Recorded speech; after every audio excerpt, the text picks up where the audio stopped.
Welcome to the cave. Thank you for joining me today. Hi, thank you so much for having me. Happy to Uh, be here. Exciting times, we DM'd each other on Instagram to get you on the show, and this is great. Listen to viewers get tuned in, can see you on Fatal Attraction. Right before we got on the air, I mentioned how I've seen the whole series so far. No spoilers or anything, but what a great series. What's your thoughts on all this going into this?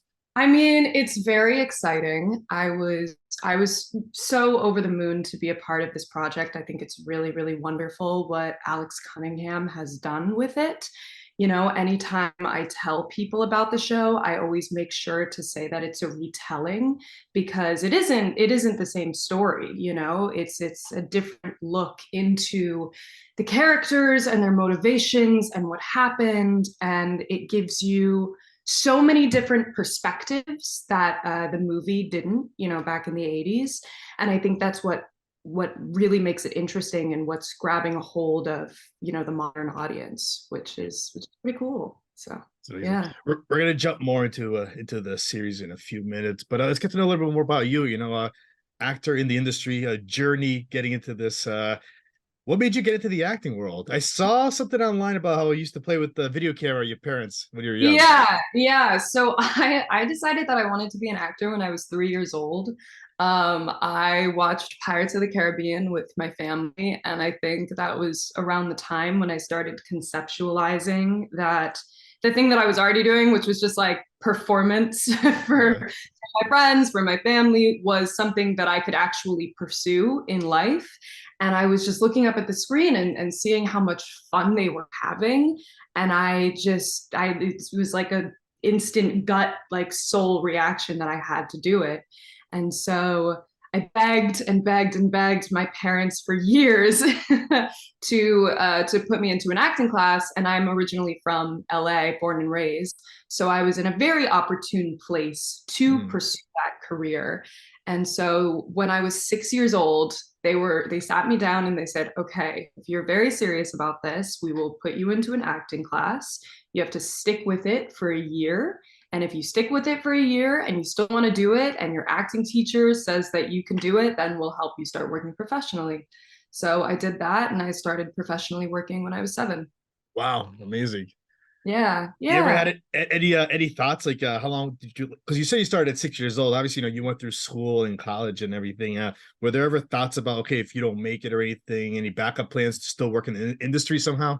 Nope. I mean, in terms of what I wanted to do, it was always just an addition to acting. I never Mm. had any sort of plan B, to my father's chagrin, because he was very much so like, you should make sure that you have a plan B, plan C, and plan D. And I'm just like, that's just not how I live my life. But so fortunately, it has been, working out for me. I'm also very interested in directing and in writing. And I have a fascination with actually psychology and astrology. I'm a bit of an astrology nerd.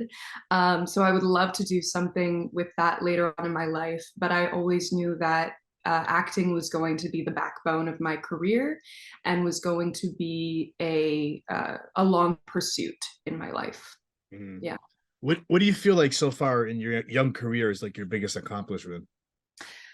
So I graduated from Carnegie Mellon, where I Okay. got my BFA in drama. I majored in acting there, and that was a really wonderful experience. I think it's interesting because throughout my career as a child, I worked mainly in commercial and print, and I did a few films and short films and everything. But now, after I have since graduated conservatory, my career is picking up more, which is really exciting.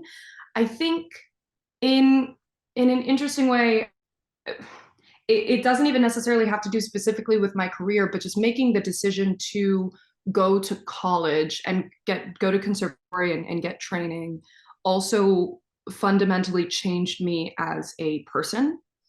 And I learned many lessons about myself and about life and about people from leaving home. And I think that has just been a game changer in terms of how I approach my work and how I approach my life and myself. And so I think that has been something that I've been congratulating myself about, because Right. I feel like I'm fully coming into the person that I am meant to be, and that will only help me in all regards of my life. Mm. That's it. That makes sense if that's a Oh good yeah, definitely. As an actor though, like to make your craft even better, what do you do?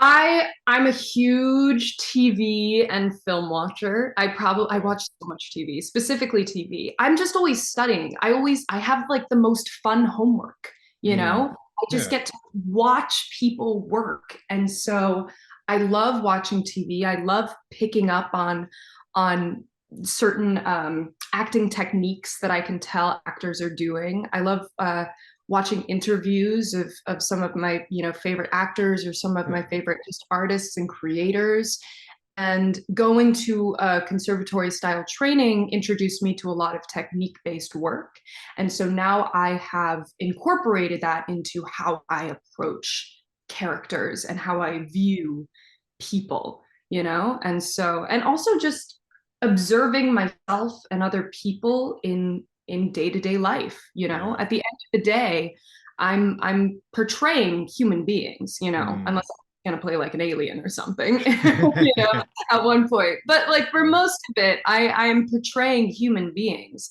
And so it really is just observing people's little ticks and quirks and things that make them and make them distinct human beings. And so to just observe that in day-to-day life and sort of keep that in my back pocket, if I ever have a character that's sort of like them, I can just like pull from that. You mentioned TV. What's your go-to TV show these days that you've been binging, or even like an old show that you can always leave it on in the background?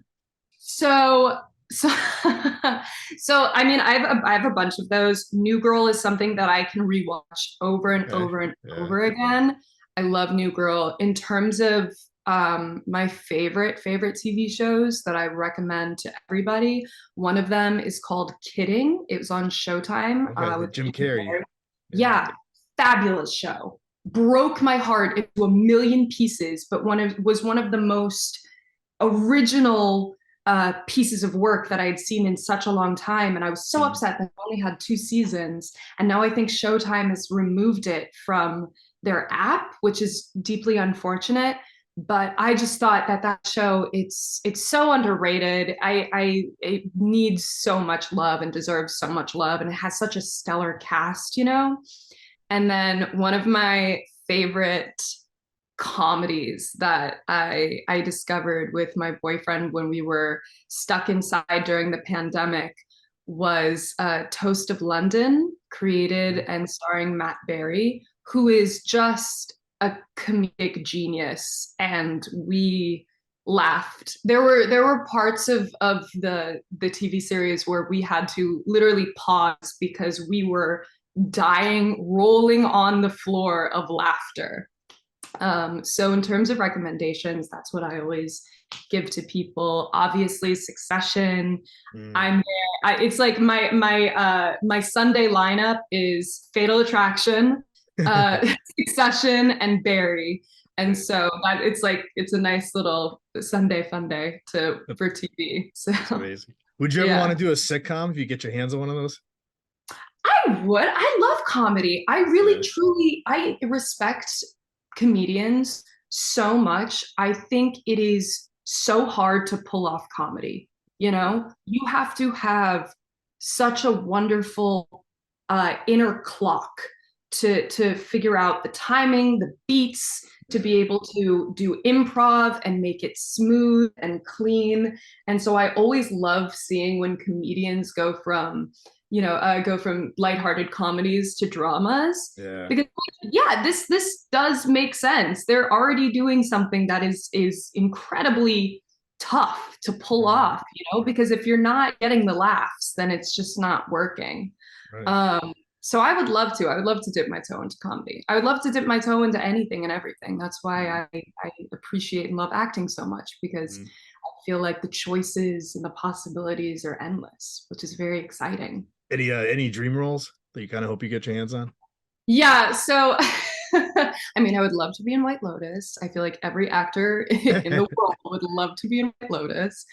I always tell people that when I'm a little bit older, I would love to play Jessica Walter like character, Lucille Bluth, Mm, from Arrested Development.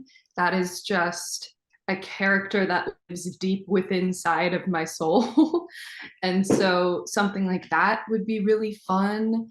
I have always dreamed of being on a HBO miniseries. I love yeah. miniseries. I think it's the perfect amount of time to really get into a character and deepen a character, and then you can just sort of let it go.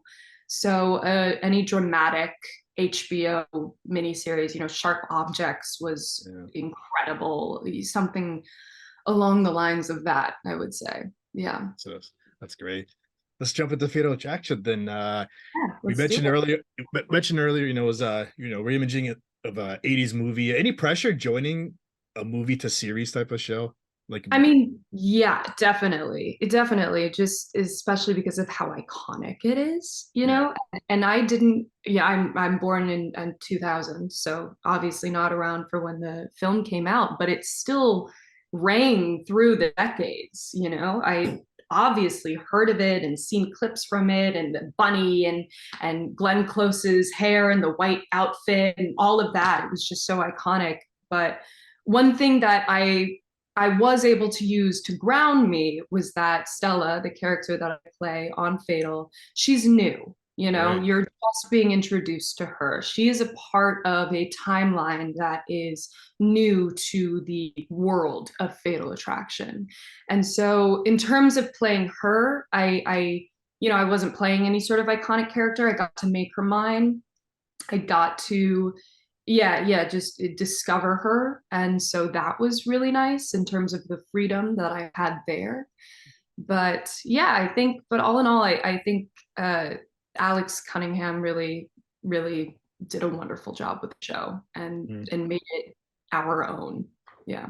Did you originally go in for this character for So I audition? I actually auditioned for Ellen Okay. way back maybe February, March, something around that.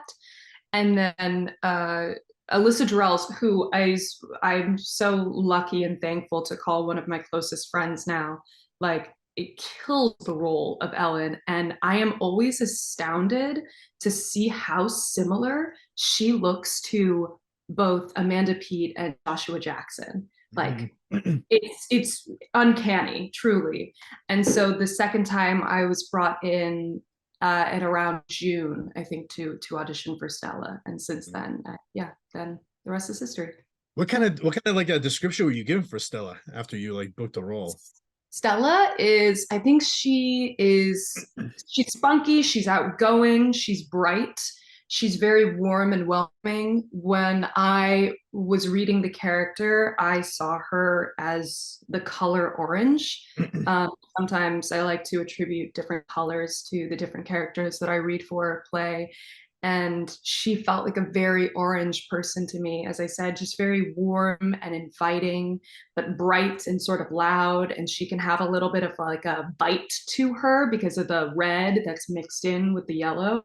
Yeah. And yeah, that's how I would describe her. What's great about this series too is I like each character has like its own little story also. Yeah, How would yeah. you describe like Stella's story like throughout the season? Stella's story, I don't want to give anything away. You see how her relationship develops with Ellen in a very, very interesting way that yeah, I think that is one of the key parts of Stella and Stella's journey throughout the season. And sort of how she uses her bright and warm personality to her advantage in some ways, Yeah. and yeah, and how she uses that uh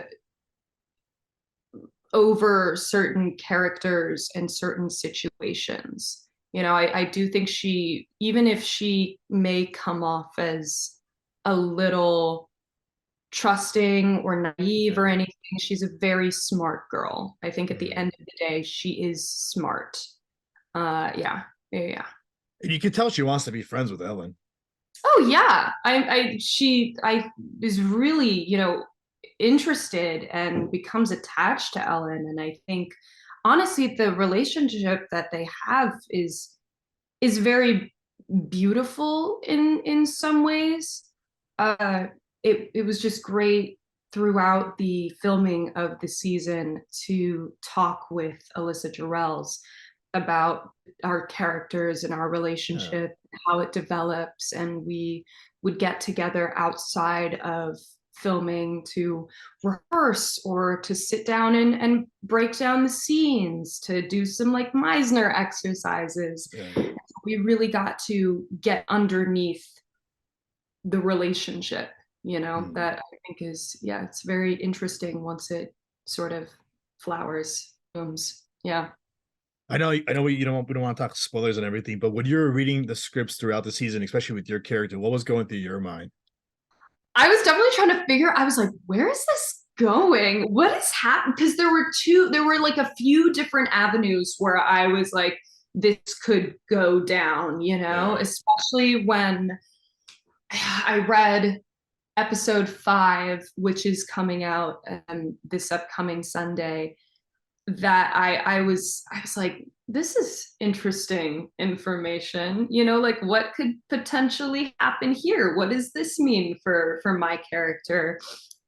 So I was definitely like, when is the next script coming? When is the next script coming? And then when it Yeah. came to episode 8, both Alyssa and I were like waiting in anticipation to see what was going to be on those Mm. pages. Yeah. What's your thoughts on Lizzy Caplan's performance so far? Oh, she's wonderful. Lizzie's so dope. I think she is so great.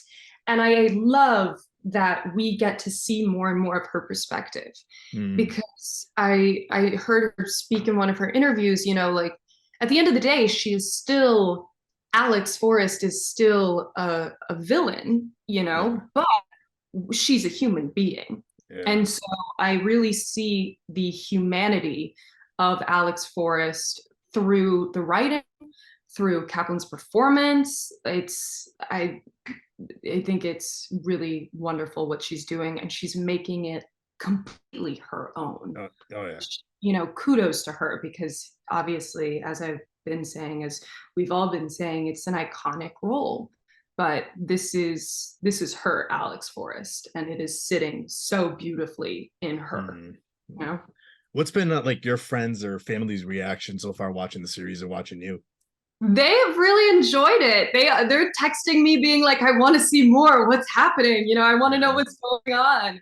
And I think as we get into episodes 5 and 6, you'll see a little bit more of Stella, as it will continue. But they're very excited, and they're really into the show, and it makes me happy. It warms my heart, because they're Yeah. like, watching it for you, but like also watching it because I want to see what happens. So I'm like, okay, Right. good, great. That's what we Speak want. right. Speaking of watching you on the show, what do you hope the audience remembers mostly about your performance? Ooh, interesting question. I I hope, honestly, I hope they have, watching the show throughout, like leading up to the finale.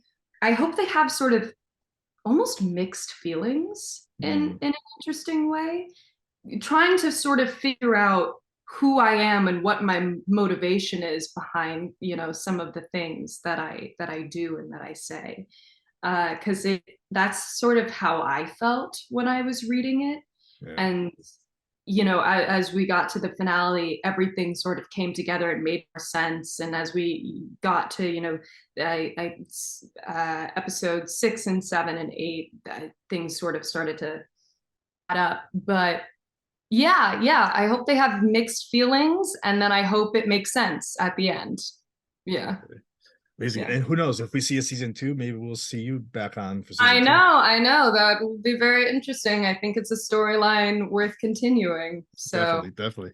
Well, what's Yeah. next for you now? Any other projects allowed to tell us that you're about to work on, or? Yeah. So I was on an episode of Apple TV's upcoming show, Sugar. That I do not believe that we have a release date for that yet, but that is on the horizon. I was also in an episode of season 4 of Evil, which same thing on the horizon. And then some projects that are in the air right now that I can't necessarily talk about, but that's really exciting to me. So hopefully I'll get to speak about them soon. Amazing. Isabel, how can the viewers and listeners find you on social media, keep up with you? So my my Instagram is Bila Bridges. But if you just look up my name, Isabella Briggs, you should be able to find me. My profile picture is a picture of me when I was like 6, I think, 5 or 6. I have like paint on my face and I look very bad for whatever reason. Yeah. That was my profile picture. So yeah, you can find me on Instagram. And you have a great quote on there too, former child. Yes, I do. Yes, that is my bio, former child. That's right. Yeah. Isabella, I want to thank you for giving me a few minutes today. This was great. Yeah, thank you so much for having me on. This was Thank you. wonderful. So Thank happy to you. talk to you.